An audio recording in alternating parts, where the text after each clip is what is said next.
¿Alguna vez te has preguntado a dónde va todo el universo? Cada estrella, cada galaxia, incluso nosotros mismos, estamos en un viaje cósmico hacia un destino desconocido. Pero, ¿ese destino es un final o un nuevo comienzo? El universo está en expansión y no de forma tranquila. Las galaxias se alejan unas de otras a velocidades inimaginables, y la energía oscura, esa misteriosa fuerza que ni siquiera entendemos del todo, está acelerando el proceso. ¿Qué pasará cuando las estrellas se apaguen, cuando las galaxias se desvanezcan y cuando todo lo que conocemos se convierta en frío y vacío? Quedarte hasta el final podría cambiar la forma en que entiendes la existencia misma. Porque la respuesta a esta pregunta no solo revela el destino del cosmos, sino también nuestro lugar en él. ¿Estás listo para enfrentar la verdad sobre el futuro del universo?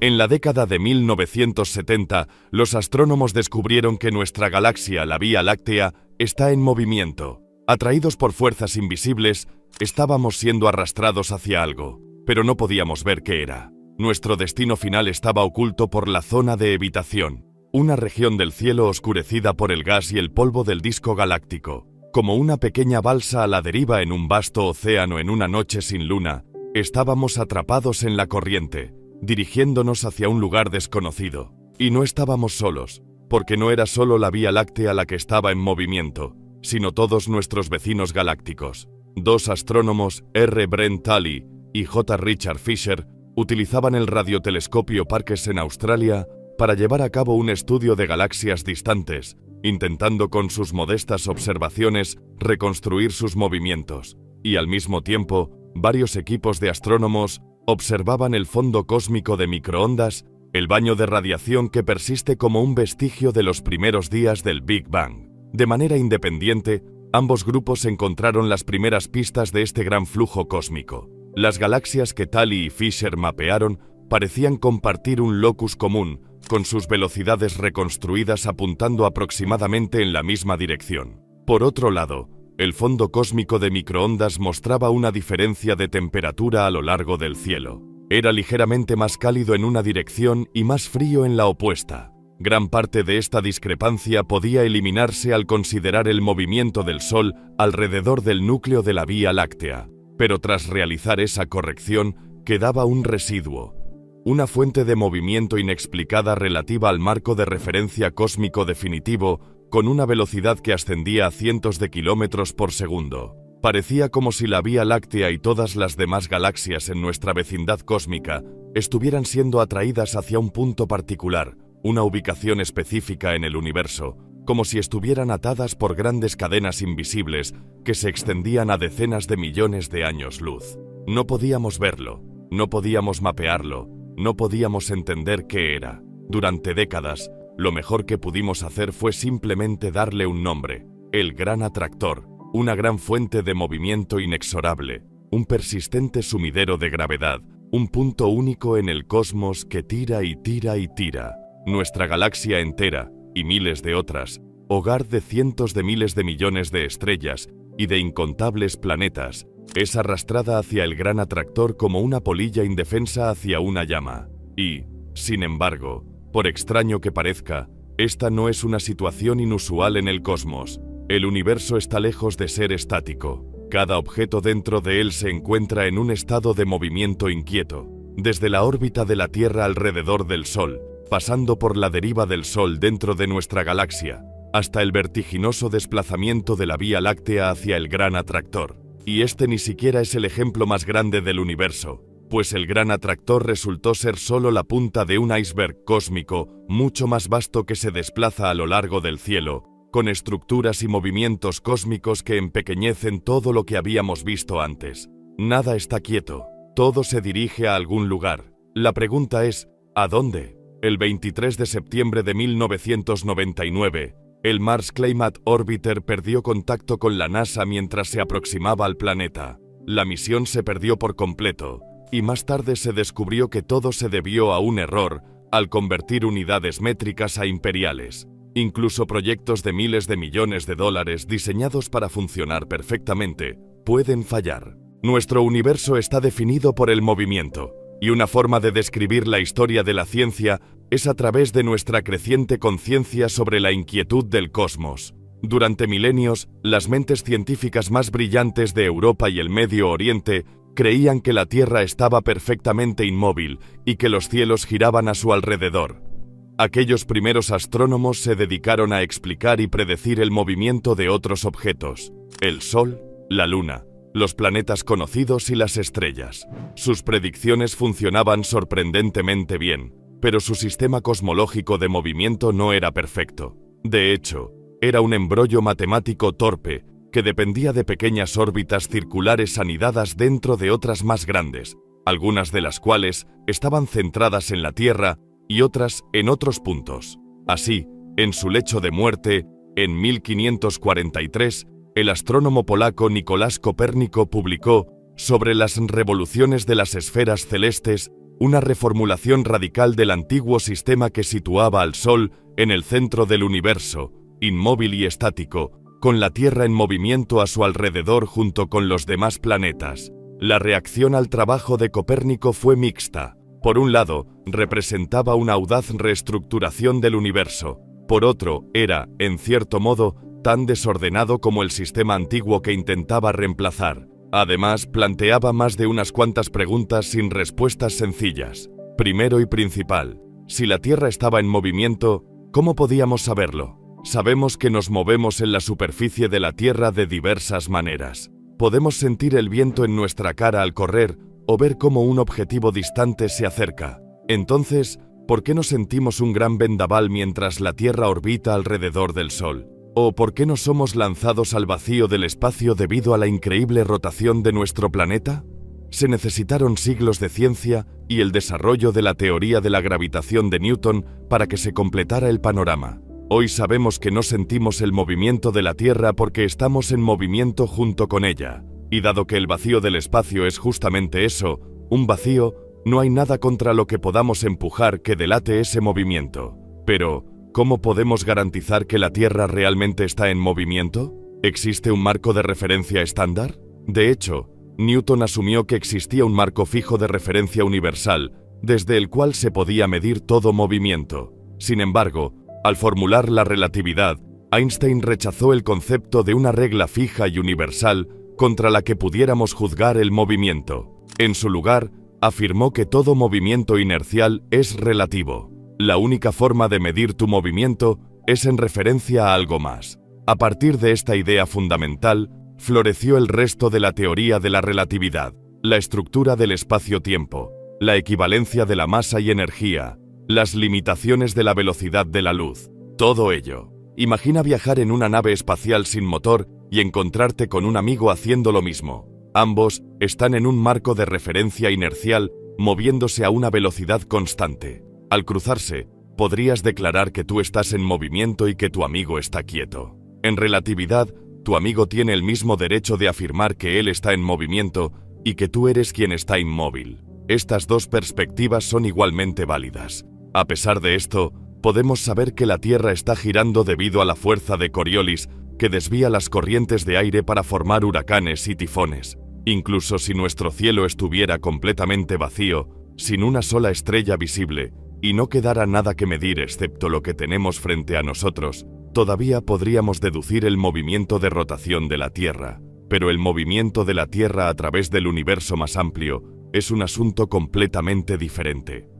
Para ello, necesitamos identificar algún otro marco de referencia, algún otro punto de medición desde el cual podamos calcular. De lo contrario, podríamos legítimamente afirmar, al igual que cualquier otro objeto en el universo, que estamos inmóviles y que el resto del cosmos, cada planeta, estrella y galaxia, se mueve alrededor de nosotros. Afortunadamente, el propio universo nos proporciona exactamente la herramienta que necesitamos. El truco está en que no vivimos en un universo estático, sino en uno en expansión. El cosmos cambia día a día. En el pasado era más pequeño y en el futuro será más grande. Esto nos permite definir un marco de referencia preferido, uno que se expande junto con el universo, permitiéndonos medir el movimiento en relación con él. En otras palabras, a gran escala, El universo se está expandiendo. En promedio, las galaxias se están alejando unas de otras con el tiempo. Entonces, podemos definir el movimiento sobre esa expansión general. Cualquier cosa que se desvíe del flujo general hacia afuera del universo es, de hecho, especial y única.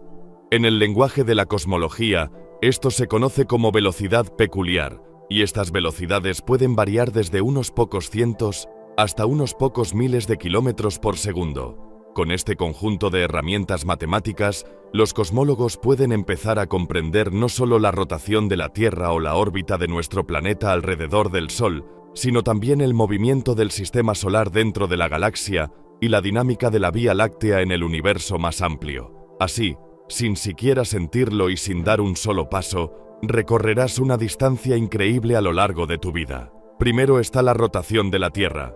Dependiendo de dónde te encuentres en el globo, podrías estar girando a una velocidad de hasta 1600 km por hora. Por supuesto, si estás parado en uno de los polos geográficos, tu velocidad de rotación será exactamente cero. Para la mayor parte de la humanidad, que vive en latitudes medias entre los polos y el ecuador, la velocidad típica diaria es de alrededor de 1000 km por hora. En una vida típica de aproximadamente 80 años o 700.000 horas, esto equivale a un desplazamiento de alrededor de 1000 millones de kilómetros, solo debido a la rotación de la Tierra.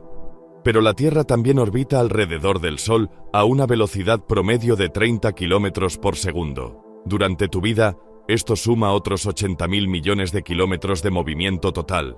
Claro, la mayor parte de este recorrido es en un círculo aproximado, por lo que no es como si realmente fueras a algún lugar específico con ello. Y la órbita de la Tierra no es el final de nuestro movimiento. El Sol, junto con todos los planetas, asteroides, cometas y los demás habitantes del sistema solar, se mueve dentro de la galaxia de la Vía Láctea. La mayor parte de este movimiento es una simple órbita alrededor del centro galáctico, un viaje que toma 230 millones de años para completar una sola revolución. Pero en ese tiempo, el Sol recorre una distancia enorme, con una velocidad promedio de alrededor de 230 km por segundo. Y, curiosamente, ese número es también una evidencia profunda de la existencia de la materia oscura dentro de la galaxia de la Vía Láctea. Cuando sumamos la masa de todos los objetos luminosos dentro de la órbita del Sol, incluso haciendo concesiones generosas para todas las estrellas y nubes de gas que no podemos observar directamente,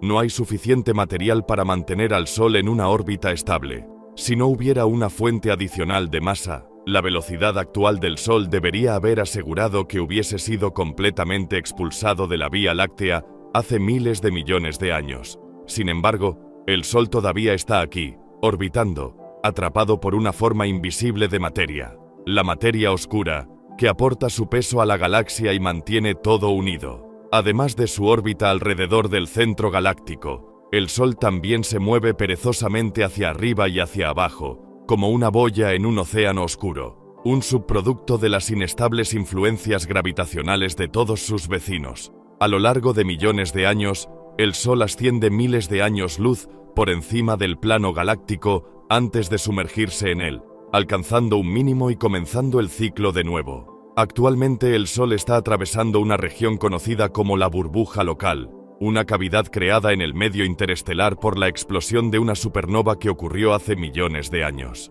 La burbuja tiene una densidad menor a 1/10 parte del promedio de la Vía Láctea, que ya es lo suficientemente baja como para registrarse como un vacío en un laboratorio en la Tierra. Nuestro sistema solar ingresó a la burbuja hace entre 5 y 10 millones de años y continuará atravesando su extensión de 1000 años luz durante millones de años más. Pero esto está lejos de ser el final, porque, sobre el telón de fondo de la expansión del universo, nuestra galaxia está en movimiento, y se dirige directamente hacia nuestro vecino más cercano, Andrómeda. Dentro de miles de millones de años, nuestro cielo será irreconocible. La luna será más pequeña, más tenue y más distante. El Sol será más grande y más brillante. Todas las constelaciones familiares habrán desaparecido, reemplazadas por una nueva generación de estrellas en nuestro vecindario solar, y en ese cielo nocturno, un objeto singular reinará supremo, más majestuoso que cualquier nebulosa, estrella o planeta. la galaxia de Andrómeda. En este momento, Andrómeda es grande pero no especialmente destacada, ocupando tanto espacio en el cielo como un puño extendido a la distancia de un brazo. Sin embargo, dentro de 2500 millones de años, Andrómeda dominará nuestras noches, llenando casi por completo el cielo. Y no se verá como la Andrómeda que conocemos hoy.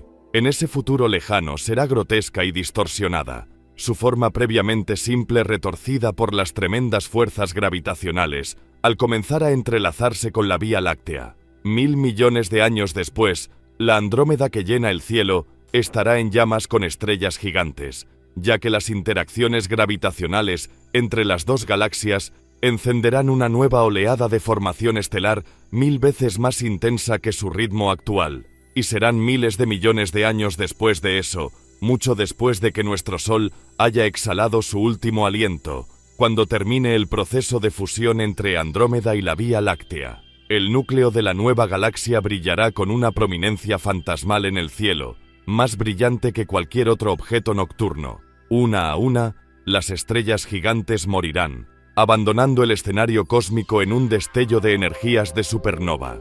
Si nuestro planeta sobrevive a esas explosiones catastróficas, refugiado en el tenue brillo de la enana blanca en la que se convertirá el Sol, veremos cómo nuestro cielo se desvanece lentamente, primero hacia el rojo, y luego, cuando las últimas estrellas visibles desaparezcan, hacia la oscuridad absoluta. Fue en la década de 1920 cuando Edwin Hubble hizo el notable descubrimiento de que la nebulosa de Andrómeda, que durante mucho tiempo había desconcertado a los astrónomos, era en realidad un universo isla por derecho propio, una galaxia completa situada a una distancia asombrosa de 2,5 millones de años luz, más de 10 veces más lejana que el objeto más distante que los astrónomos habían hipotetizado que podría existir. Sin embargo, medir la velocidad de Andrómeda no fue un ejercicio sencillo. Andrómeda es simplemente demasiado grande. Apuntar un telescopio hacia ella solo revelaba una pequeña porción, con mediciones de velocidad enormemente variadas. Por lo tanto, no fue hasta 1957 que el astrónomo holandés Hendrik C. van de Hulst logró finalmente proporcionar un número confiable. Van de Hulst examinó la tenue radiación emitida por el hidrógeno neutro, algo conocido como radiación de 21 centímetros. Con mediciones cuidadosas de radio, astrónomos como Van de Hulst pudieron construir mapas rudimentarios de la débil señal emitida por este hidrógeno neutro y examinar cualquier desplazamiento en su espectro. Un corrimiento al rojo desde la longitud de onda esperada indicaría movimiento alejándose de nosotros, mientras que un corrimiento al azul señalaría movimiento hacia nosotros. A través de este método, Van de Hulst llegó a una velocidad promedio de menos 296 km por segundo, con una incertidumbre de aproximadamente 10 kilómetros, una clara indicación de que Andrómeda se está moviendo hacia nosotros. Pero para complicar las cosas, esa medición no solo incluía el movimiento de nuestras galaxias acercándose entre sí, sino también el movimiento del Sol alrededor del centro galáctico. Esto debía ser descontado para obtener el movimiento galáctico verdadero, y ese número ronda los 100 km por segundo. Por supuesto, ahora que conocemos ese número, existe libertad para elegir el marco de referencia. Podríamos decir que la Vía Láctea está inmóvil y que Andrómeda se está precipitando hacia nosotros, o que la Vía Láctea está avanzando hacia ella a gran velocidad. Sin embargo, en el marco de referencia que respeta la expansión del universo, nuestras dos galaxias en realidad se están moviendo una hacia la otra, dirigiéndose hacia un centro gravitacional común. Sin embargo, el movimiento hacia nosotros no significaba necesariamente que colisionaríamos. Los astrónomos generalmente solo pueden medir el movimiento radial de una galaxia, el componente de su velocidad que apunta hacia o alejándose de nosotros. El movimiento lateral o de lado a lado es mucho más difícil de medir.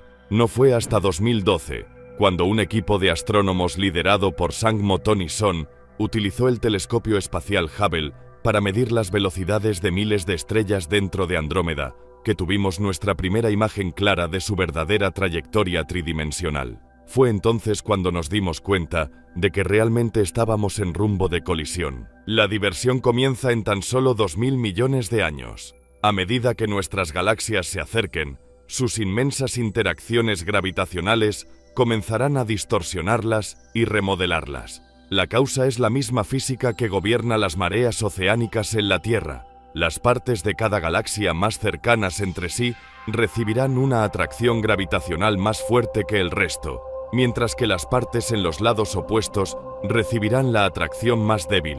Esto provoca una fuerza de marea que estirará cada galaxia. A veces, brazos espirales enteros pueden desprenderse de una galaxia, causando un fenómeno conocido como cola de marea, una extensión de intensa formación estelar que se extiende a lo largo de decenas de miles de años luz. Entre las galaxias, a menudo se desarrolla un puente de gas y estrellas, como si las galaxias se estuvieran alcanzando mutuamente. Cuando finalmente ocurra el evento de fusión, dentro de unos 5.000 millones de años, no será como un choque repentino de automóviles.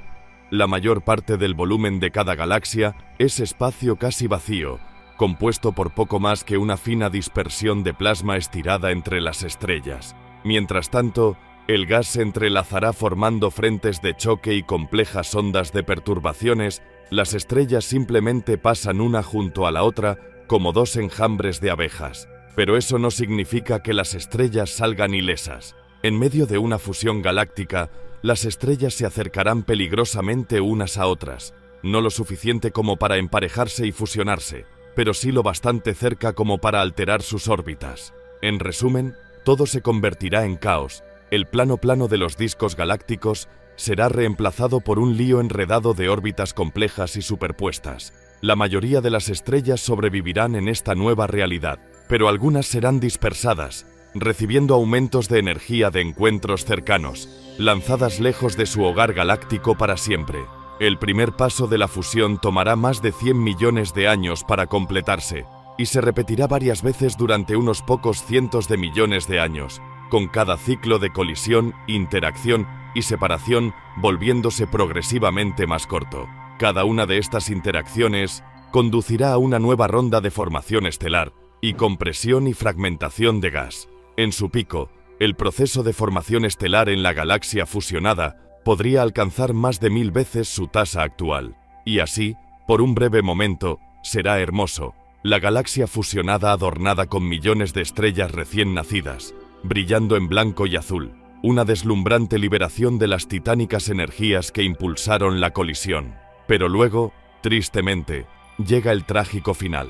Las galaxias tienen solo un suministro limitado de gas para convertirlo en nuevas generaciones de estrellas. Dejadas a su suerte, una galaxia como la Vía Láctea puede consumir sus reservas durante más de 100.000 millones de años. Pero el acto de la colisión quema demasiado rápido, agotando rápidamente reservorio tras reservorio de gas en las intensas rondas de formación estelar. Una vez que esas estrellas mueren, quedará relativamente poco para formar nuevas, y las únicas estrellas restantes dentro de la galaxia serán las enanas de larga vida, pequeñas, tenues y rojas. La galaxia fusionada, algunos astrónomos la llaman Milcomeda, se convertirá en una gigantesca elíptica, grande, roja, ovoide, incapaz de realizar formación estelar sustancial y condenada a simplemente pasar los días observando cómo su población de estrellas cae una por una. Por supuesto, todo esto es hipotético. Nuestra mejor suposición sobre cómo se desarrollará este evento masivo y algunas de las simulaciones más recientes han planteado la posibilidad de que no suceda hasta dentro de otros 8.000 millones de años, si es que ocurre. Los astrónomos no pueden, por supuesto, observar las fusiones galácticas en tiempo real, ya que el proceso tarda cientos de millones de años en completarse. En su lugar, lo que tenemos son instantáneas, el inicio de una fusión aquí o el resultado final allá, un caleidoscopio de catástrofes capturado en este momento específico en el tiempo. Tomemos las galaxias ratón, un par de galaxias interactuando a 290 millones de años luz de distancia. Reciben este nombre porque sus largas colas de marea las hacen parecer dos ratones acurrucados juntas. Las galaxias acaban de comenzar el proceso de fusión y las subsiguientes distorsiones gravitacionales. Y en 2023, los astrónomos utilizaron el telescopio espacial James Webb para observar HARP 220, un par de galaxias atrapadas en medio de su fusión. situadas a 250 millones de años luz de distancia. La fusión desencadenó una ronda de formación estelar tan intensa que la galaxia ahora brilla más de 100 veces más que la Vía Láctea. Pero ya la formación estelar se ha detenido. Lo que estamos viendo actualmente es el resplandor de las estrellas ya encendidas. A lo largo del universo, los astrónomos observan incontables galaxias atrapadas en el acto, en una variedad de etapas e interacciones. Hay galaxias colisionando de frente y otras apenas rozándose. A veces están perpendiculares y otras veces sus brazos espirales se estrellan entre sí.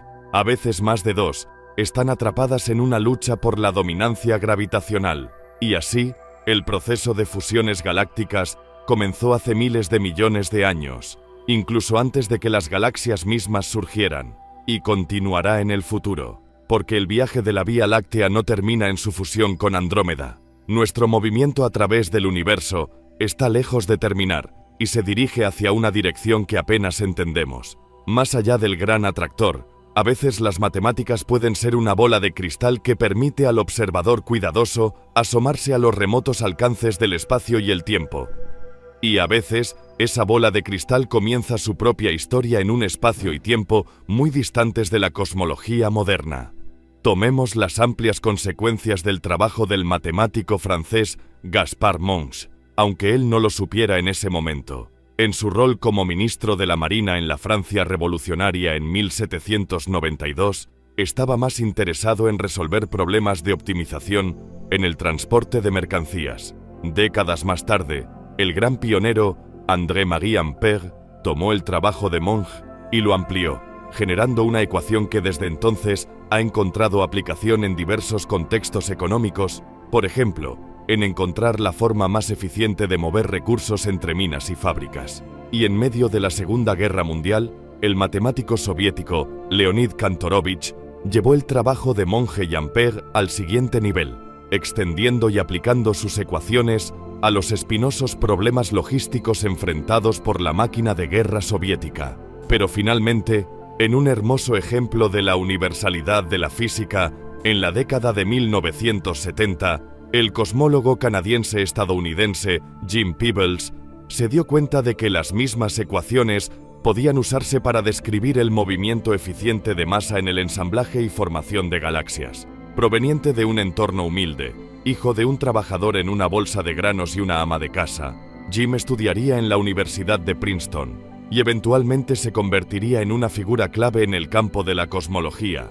Sin embargo, en los primeros días de su investigación en la década de 1960, la cosmología no era ampliamente considerada un campo serio de estudio. Sabíamos que el universo se estaba expandiendo y que la teoría del Big Bang probablemente era correcta, pero había tan pocos datos observacionales disponibles que la mayoría de los astrónomos consideraban este campo como un callejón sin salida, sin un futuro prometedor. Sin embargo, Jim continuó y fue pionero en casi todos los aspectos de la cosmología física moderna, desde el crecimiento de las estructuras hasta los primeros momentos del Big Bang, un trabajo que le valió el Premio Nobel de Física en 2019. Cerrando el círculo, fueron dos astrónomos, la francesa Roya Mohajaí y el ruso Andrei Sobolevsky, quienes siguieron el trabajo pionero de Jim y finalmente transformaron las llamadas ecuaciones de Monge-Ampère-Kantorovich en una bola de cristal cosmológica.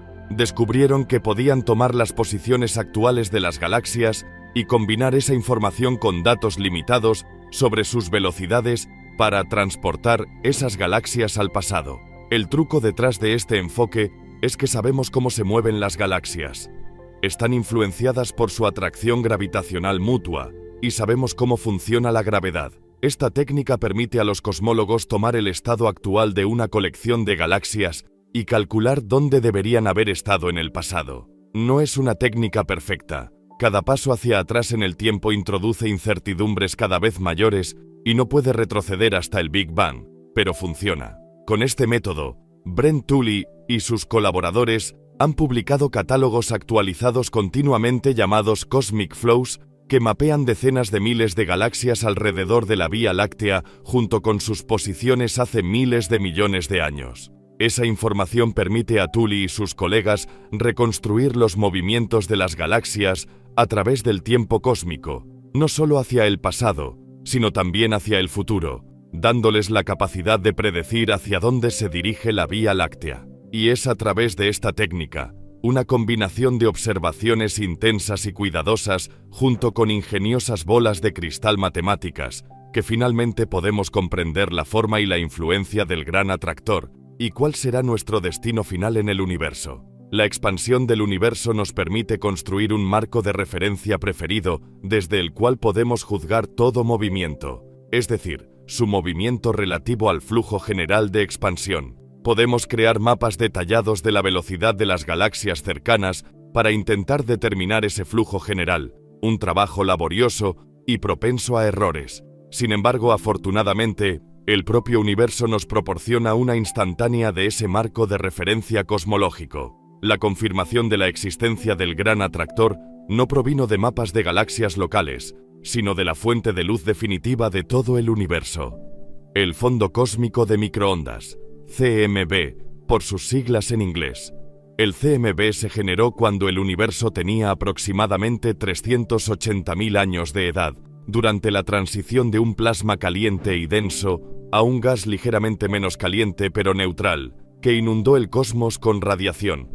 Esa radiación tiene dos propiedades muy útiles. Primero, está literalmente en todas partes. Cada centímetro cúbico de espacio participó en la creación del CMB, y su formación fue relativamente breve, del orden de 10.000 años. Por lo tanto, el CMB es responsable de la inmensa mayoría de los fotones en el universo, y podemos observarlo en todas las direcciones del cielo. Donde sea que vayas en el universo, siempre verás el CMB, asumiendo que cuentes con receptores de microondas sensibles. En segundo lugar, el CMB es casi perfectamente uniforme, con desviaciones de temperatura no mayores a aproximadamente una parte en 1.000.000, lo que refleja la casi pura homogeneidad del universo temprano. Esto significa que estamos rodeados por todos lados de una radiación casi perfectamente homogénea, creada en un momento singular del pasado distante. Es una instantánea medible del marco de referencia cosmológico. Cualquier movimiento dentro del universo en relación con ese marco distorsionará nuestra imagen del CMB. Aparecerá desplazado hacia el azul en nuestra dirección de movimiento y hacia el rojo en la dirección opuesta. Y eso es exactamente lo que observamos. El CMB es más caliente por aproximadamente 0,035 Kelvin en la dirección de la constelación de Leo, y más frío en esa misma cantidad en la dirección de la constelación de Acuario. La única forma de explicar esta discrepancia de temperatura, conocida como dipolo, es nuestro movimiento relativo al CMB y, por ende, al marco de referencia cosmológico.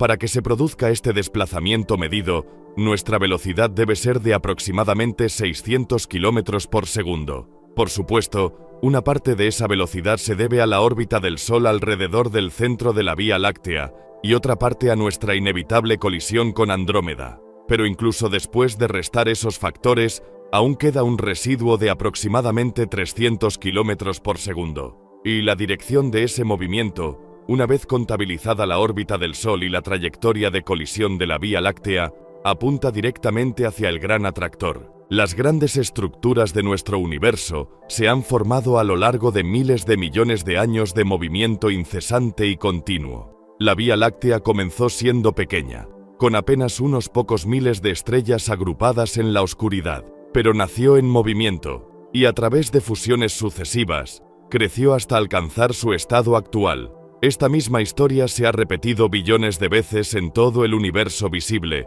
creando galaxia tras galaxia. Esta es la historia de la formación jerárquica de estructuras, de cómo nuestro universo se construyó como una majestuosa obra de Lego, ladrillo a ladrillo. Existen jerarquías de estructura en el universo, galaxias, grupos, cúmulos y supercúmulos, y junto con esa jerarquía de estructuras viene una jerarquía de movimiento. Las galaxias ya se han formado a partir de innumerables fusiones en el pasado. Los grupos, como el grupo local que contiene la Vía Láctea, Andrómeda, Triangulum y una serie de galaxias enanas más pequeñas, todavía están en proceso de colapso y fusión. Aproximadamente 100.000 millones de años después de la colisión entre la Vía Láctea y Andrómeda, los demás miembros del grupo local también colapsarán junto a ellas, formando una única megagalaxia. Los grupos de galaxias, como el grupo local, también están en movimiento, atravesando las vastedades del universo hacia sus centros locales de atracción gravitacional,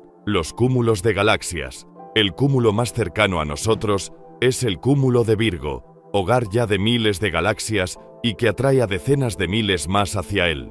Además del movimiento de la Vía Láctea hacia Andrómeda, como grupo también estamos cayendo hacia Virgo. Este proceso comenzó durante los primeros momentos del Big Bang, pero se aceleró hace apenas unos pocos miles de millones de años. A medida que cúmulos como Virgo crecieron, ejercieron una mayor influencia gravitacional sobre sus alrededores, atrayendo más material hacia ellos, lo que aumentó su masa y, a su vez, su gravedad.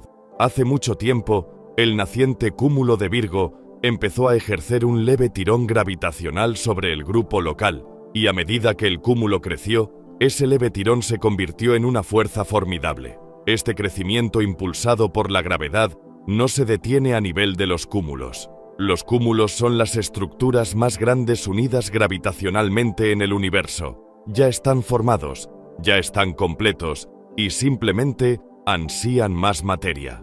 Pero los propios cúmulos participan en otro nivel de crecimiento que aún no ha terminado, la formación de los supercúmulos. En astronomía, el término supercúmulo siempre ha tenido una definición vaga, generalmente refiriéndose a cualquier estructura que parezca coherente en escalas mayores que los cúmulos.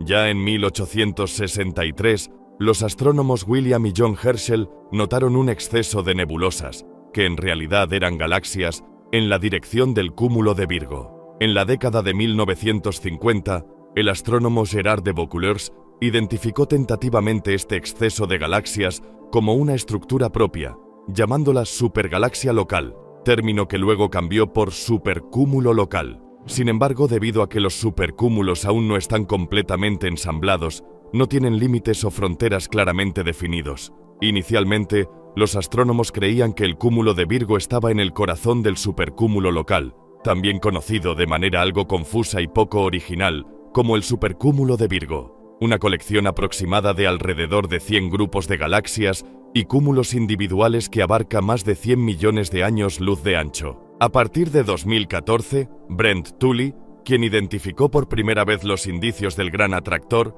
junto con sus colaboradores Hélène Courtois, Yehuda Hoffman y Daniel Pomarede, propusieron una nueva definición de supercúmulo. Esta definición no se basaba en su extensión espacial, sino en el movimiento.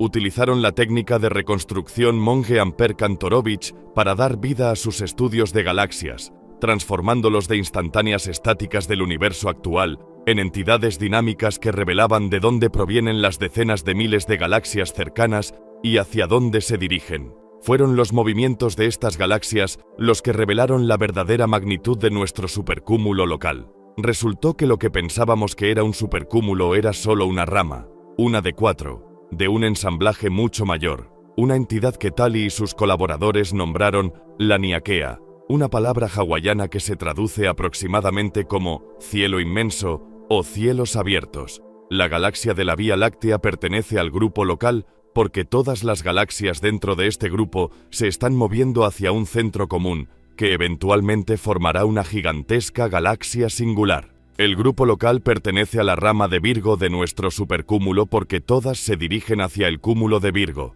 y la rama del supercúmulo de Virgo pertenece a Laniakea porque todo el conjunto se mueve hacia el centro de Laniakea. En total, son 100.000 galaxias distribuidas a lo largo de más de 500 millones de años luz de extensión, organizadas en 4 ramas separadas, cada una de las cuales anteriormente se consideraba un supercúmulo por derecho propio, todas avanzando hacia un único destino, el núcleo palpitante de Laniakea, el centro local de atracción de esta porción del universo, el punto final de un proceso de construcción que comenzó hace miles de millones de años y que tomará cientos de miles de millones de años en completarse. El centro de todo, el gran atractor. Nuestro retrato del gran atractor es, en el mejor de los casos, borroso, ya que se encuentra en la zona de evasión. una dirección en el universo oscurecida por el polvo de nuestra propia galaxia. Sin embargo, algunas longitudes de onda de luz pueden atravesar ese polvo, y estudios realizados con radio, infrarrojo y rayos X nos han ofrecido vislumbres de lo que yace más allá del velo y de lo que podría encontrarse dentro de la región del Gran Atractor. Según nuestras mejores estimaciones, el corazón de la Niaquea, el punto focal de la gran migración de 100.000 galaxias, incluida la Vía Láctea, es el cúmulo de Norma, llamado así por la constelación a través de la cual debemos observar para verlo. Este cúmulo es varias veces más grande que un cúmulo típico de galaxias y se encuentra a unos 220 millones de años luz de distancia. Por lo tanto, incluso viajando a una velocidad de más de 100 km por segundo, llegar al cúmulo de Norma nos tomaría más de 100.000 millones de años. Norma se formó como cualquier otro cúmulo de galaxias, resultado de innumerables fusiones y de la implacable atracción gravitacional. Sin embargo, se encuentra en el fondo de un inmenso pozo gravitacional, el punto singular de atracción para toda esta región local del universo. Con el tiempo, Norma solo se volverá más inmenso, continuando su acumulación de material. No obstante, estudios recientes, nuevamente utilizando la técnica de reconstrucción de monje Ampère Kantorovich, han revelado que nuestro movimiento hacia el Gran Atractor, es decir, hacia el cúmulo de Norma, no es el final de la historia. Para empezar, aunque nuestra comprensión de Norma es, en el mejor de los casos, vaga, parece ser un poco más pequeño de lo esperado. Incluso al considerar la contribución de su materia oscura, la atracción gravitacional de Norma no es lo suficientemente grande como para explicar la velocidad con la que nos movemos hacia el Gran Atractor. En otras palabras, el Gran Atractor no es tan grande como inicialmente se pensaba. Parece haber otra fuente adicional de atracción aún más lejana al cúmulo de Norma. Este último también parece estar en movimiento, atraído por una entidad aún mayor, a más de 650 millones de años luz de distancia. Esta estructura fue observada por primera vez por Harlow Shapley del Observatorio de Harvard en 1930, quien solo pudo percibir débilmente una nebulosidad distante. Pero ahora sabemos que se trata de otro supercúmulo, el vecino más cercano al nuestro, la Niaquea, y según lo que podemos determinar, es un supercúmulo aún más grande que el nuestro. La increíble masa del supercúmulo de Shapley está influyendo en cada galaxia, cada grupo y cada cúmulo a su alrededor, en un radio de cientos de millones de años luz. Si le diéramos al universo suficiente tiempo para que todo este movimiento continúe sin interrupciones, la Niaquea se transformaría en un solo objeto compacto, una versión mucho más inmensa del cúmulo de Norma que actualmente ocupa su centro. Eventualmente, este objeto se dirigiría hacia otro similar situado en el centro del supercúmulo de Shapley. Incluso hay indicios de movimientos adicionales a escalas aún mayores. En 2008, el astrónomo de la NASA Alexander Kaslinsky estaba observando una señal sutil encontrada en el fondo cósmico de microondas. Conocido como el efecto cinemático Sunyaev-Zeldovich, es una diminuta huella causada cuando la luz del fondo cósmico pasa a través de un cúmulo de galaxias en su camino hacia nosotros. Comparando estas señales en diferentes regiones del cielo, Kaslinsky descubrió que parecía haber un gran flujo de cúmulos hacia una dirección en nuestro cielo, entre las constelaciones de Centauro y Vela. Este aparente flujo oscuro, como Kaslinsky lo denominó, tenía una velocidad de entre 600 y 1000 km por segundo, más rápido que nuestro propio movimiento hacia el Gran Atractor, y ese movimiento involucraba una porción significativa de los cúmulos del universo. El enigma intrigante de este flujo oscuro es que las diferencias de densidad en el universo no son lo suficientemente grandes como para explicar esa velocidad. Simplemente no hay suficiente material reunido en una sola región del universo para justificar un movimiento tan grande y coherente. Sin embargo, al regresar al problema, en 2013, científicos del satélite Planck de la ESA no encontraron evidencia del flujo oscuro, aunque el debate continúa. Ya sea que el flujo oscuro sea una característica real de nuestro cosmos o no, todavía hay ecos que resuenan desde el pasado distante. Cuando el universo tenía solo unos pocos cientos de miles de años, era más de 1 millón de veces más pequeño que en la actualidad, y toda la materia del universo estaba comprimida en un plasma caliente y denso. Como cualquier plasma, las ondas sonoras chocaban y resonaban dentro del plasma, mientras oleadas de densidad se desplazaban de un lado a otro.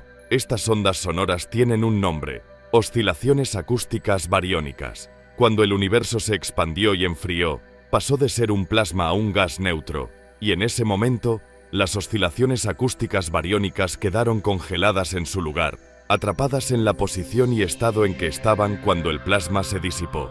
Estas oscilaciones persistieron como pequeñas fluctuaciones de densidad, formando una serie de conchas superpuestas de densidad, ligeramente superior a su entorno.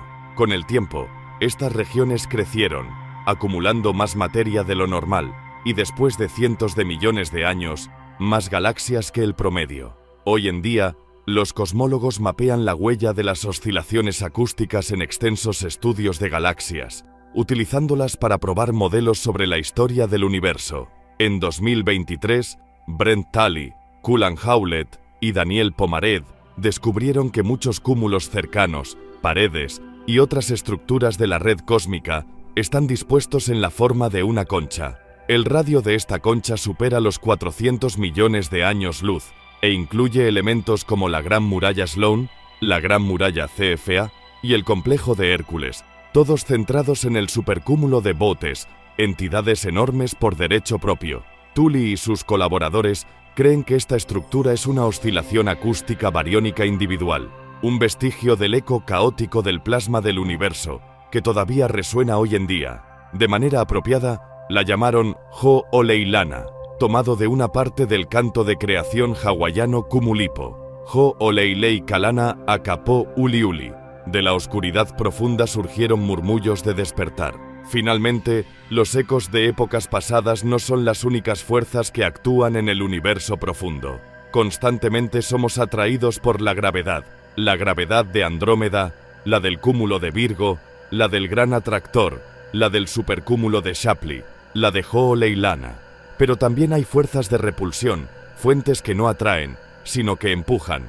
Sumando todas las fuentes conocidas de masa en el universo más amplio, tan lejos y profundo como nuestras exploraciones galácticas pueden revelar, todavía no es suficiente para explicar completamente el movimiento de la Vía Láctea.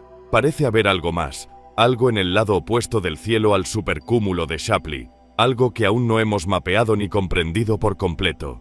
Un gran vacío, una vasta extensión de nada, uno de los muchos que dominan el volumen del universo. Llamado el vacío repulsor dipolar, aún no tenemos una comprensión precisa de su forma, tamaño o dimensiones. Todo lo que sabemos es que parece participar en los grandes movimientos que definen la vida a gran escala en el universo. Y lo importante aquí es darse cuenta de que estos grandes vacíos no solo liberan materia, activamente empujan las galaxias en sus bordes, porque a pesar de su aparente vacío, están llenos hasta el borde de energía oscura. Eventualmente la repulsión de los vacíos deshará el reloj cósmico, desmantelará la red cósmica y nos impedirá alcanzar el gran atractor. Destino final. Quizás fue la única vez que Einstein no confió en sus propias matemáticas. Al principio de su carrera, se ganó un nombre gracias a sus saltos de imaginación e intuición, fundamentados en una profunda comprensión del universo físico y de las matemáticas necesarias para dar vida a sus ideas. De hecho, en un solo año formuló la teoría especial de la relatividad, descubrió un principio fundamental de la mecánica cuántica y demostró de manera concluyente la existencia de los átomos. Pero en 1917, Einstein tropezó consigo mismo. Acababa de desarrollar la relatividad general y había encontrado numerosas aplicaciones para ella, así que decidió usar sus recién descubiertas ecuaciones para describir el universo entero. Al fin y al cabo, la gravedad es la única fuerza que opera a gran escala en todos los objetos, por lo que el lenguaje de la relatividad general debería haber sido más que capaz de describir la evolución del cosmos. Sin embargo, lo que encontró lo sorprendió. Sus ecuaciones predecían naturalmente un universo dinámico, uno que siempre estaba en movimiento, con todos los objetos, a gran escala, ya sea colapsando juntos o alejándose unos de otros. Esto iba en contra de la sabiduría convencional de la época, que aunque los planetas pueden orbitar y las estrellas moverse aquí y allá, el universo a gran escala era fijo y estático por toda la eternidad. Y, por alguna razón, Einstein no quiso alterar el orden establecido. Encontró una oportunidad en la forma de una constante cosmológica, un número que podía introducir en las ecuaciones sin romperlas. En el sistema solar, esta constante cosmológica no afectaba ninguna medición, pero, a gran escala, actuaría para estabilizar el universo, superando la tendencia natural de los objetos del cosmos a moverse. Desafortunadamente para esta idea, solo unos años después, Edwin Hubble descubriría la expansión del universo. Aunque Einstein nunca lo admitió públicamente ni en ninguna carta, sus amigos más cercanos recordaron que Albert se refería a la constante cosmológica como su mayor error. Sin embargo, a pesar del arrepentimiento de Einstein, la constante nunca desapareció del todo. No había necesidad de ella para explicar ninguna observación cosmológica, pero tampoco había una razón teórica para descartarla por completo. El gran astrofísico soviético Yakov Zeldovich reconoció su importancia al equiparar la constante cosmológica con la energía del vacío del espacio-tiempo, dos expresiones diferentes del mismo concepto fundamental, y en 1998, los astrónomos se dieron cuenta de que la expansión del universo estaba acelerándose. ¿El culpable más probable de esta misteriosa expansión acelerada? La energía del vacío del espacio-tiempo. Y así, en el transcurso de solo unas semanas, cosmólogos de todo el mundo desempolvaron sus libros de historia y se reencontraron con el mayor error de Einstein, y cómo ese pequeño e inocente término en las ecuaciones podría estar desgarrando el universo.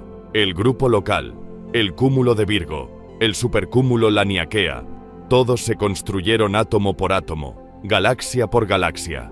Tomaron miles de millones de años de movimiento lento y constante para alcanzar su impresionante grandeza actual. Mientras el resto del universo puede estar expandiéndose continuamente y las galaxias alejándose suavemente con el flujo de Hubble, las galaxias de Laniakea siempre deberían haber podido llamarlo su hogar, hasta que la energía oscura finalmente inclinó la balanza.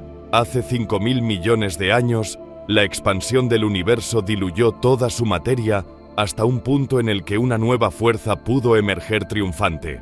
Esa fuerza siempre había estado allí, esperando en las sombras, formando parte del tejido mismo del espacio-tiempo, pero era débil, y por eso permaneció en segundo plano, dejando que las fuerzas de la radiación y la materia dominaran la evolución del cosmos, hasta que llegó su momento. No entendemos qué es la energía oscura, solo sabemos lo que está haciendo. Está provocando que la expansión del universo se acelere, y su influencia no deja de crecer. A medida que el universo se expande, su contenido de materia se dispersa cada vez más, pero esa misma expansión genera más energía oscura. Sea lo que sea, parece estar relacionada con la energía del vacío del espacio-tiempo. Si tienes una caja completamente vacía, desprovista de toda materia y radiación, lo único que queda es el vacío. Pero la mecánica cuántica nos dice que el vacío está vivo. Un mar burbujeante y turbulento de partículas fundamentales que vibran constantemente entrando y saliendo de la existencia, dotando al vacío de una energía fundamental propia.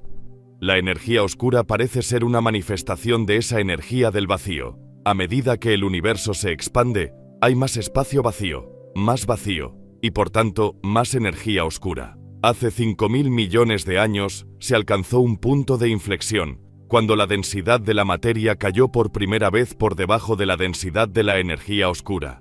Y desde entonces, la situación no ha hecho más que empeorar. En la época actual, la energía oscura representa aproximadamente el 70% de todo el contenido del universo. En el futuro será el 90%, luego el 99% y más, acumulándose a medida que el universo continúa expandiéndose, y esa expansión, al acelerarse, solo impulsa la creación de más energía oscura, un proceso que no tiene un fin aparente ni muestra señales de desacelerarse. La energía oscura no permitirá que el universo se detenga, y ya ha comenzado su proceso de deconstrucción en los vacíos. Los vacíos, por definición, están casi completamente desprovistos de materia. Solo ocasionalmente contienen finos filamentos de gas ionizado o pequeñas galaxias enanas. Son casi completamente vacío puro, lo que significa que están llenos de energía oscura y son impulsados a expandirse por los efectos repulsivos de esa fuerza oscura. Los vacíos son los lugares precisos dentro del universo donde ocurre la expansión acelerada. Con el tiempo, los vacíos solo se harán más grandes y se fusionarán, empujando a las galaxias en sus bordes, unas lejos de otras más rápido de lo que su atracción gravitacional puede mantenerlas unidas. Los únicos objetos que sobrevivirán a la creciente oscuridad serán aquellos que ya están gravitacionalmente ligados. Esto significa que nuestro grupo local sobrevivirá, aunque transformado, ya que sus galaxias individuales se fusionarán. También significa que cúmulos como Virgo sobrevivirán, refugios seguros para las miles de galaxias que ya lo llaman hogar, pero los supercúmulos no lo lograrán. Laniakea, Shapley y todos los millones de otros supercúmulos que se entrelazan para crear la columna vertebral de la red cósmica no mantendrán su cohesión. Es demasiado tarde. No han tenido tiempo suficiente para acercarse lo suficiente entre sí antes de que las fuerzas de la energía oscura comenzaran su labor hace 5.000 millones de años. Y finalmente, nunca completaremos nuestro viaje. La Vía Láctea continuará su curso trágico con Andrómeda, pero el grupo local nunca llegará a las costas seguras del cúmulo de Virgo, y mucho menos al gran atractor o lo que sea que haya más allá. Dentro de miles de millones de años, nuestro avance a través del espacio hacia el gran atractor se ralentizará, se detendrá y retrocederá. Durante cientos de miles de millones de años, veremos cómo esos cúmulos y galaxias distantes se desvanecen de nuestra vista, eventualmente desapareciendo más allá de nuestro horizonte cosmológico, atrapados en la expansión acelerada impulsada por la energía oscura. Con el tiempo, dentro de billones de años, la megagalaxia que una vez fue el grupo local estará aislada, a la deriva en un mar de vacío, mientras todas las demás galaxias se desvanecen. Pero incluso entonces, nuestro movimiento no cesará. Las interacciones gravitacionales dentro de la galaxia futura provocarán que las estrellas se dispersen aleatoriamente, y una vez que escapen de su abrazo gravitacional, también serán atrapadas por la expansión acelerada, lanzadas al vacío como si nunca hubieran estado allí. Una a una, estrella por estrella, nuestra galaxia se irá desvaneciendo. El mismo destino se aplicará a todos los objetos macroscópicos. Dentro de cientos de billones de años, cada cuerpo individual, ya sea los restos muertos de una estrella o la carcasa congelada de un planeta, quedará completamente y absolutamente aislado de todo lo demás en el universo, separado por vastos abismos de expansión más rápida que la luz, y con nada más en el universo más amplio, sin marcos de referencia externos, sin estrellas contra las cuales medir el movimiento, sin flujos de Hubble con los cuales comparar, sin otras fuentes de atracción o repulsión, y acompañado solo por el débil baño del fondo cósmico de microondas, el universo, lo que quede de él, finalmente, llegará a su reposo. Llegados aquí, ¿acaso no has visto este otro documental sobre el espacio? Yo no me lo perdería,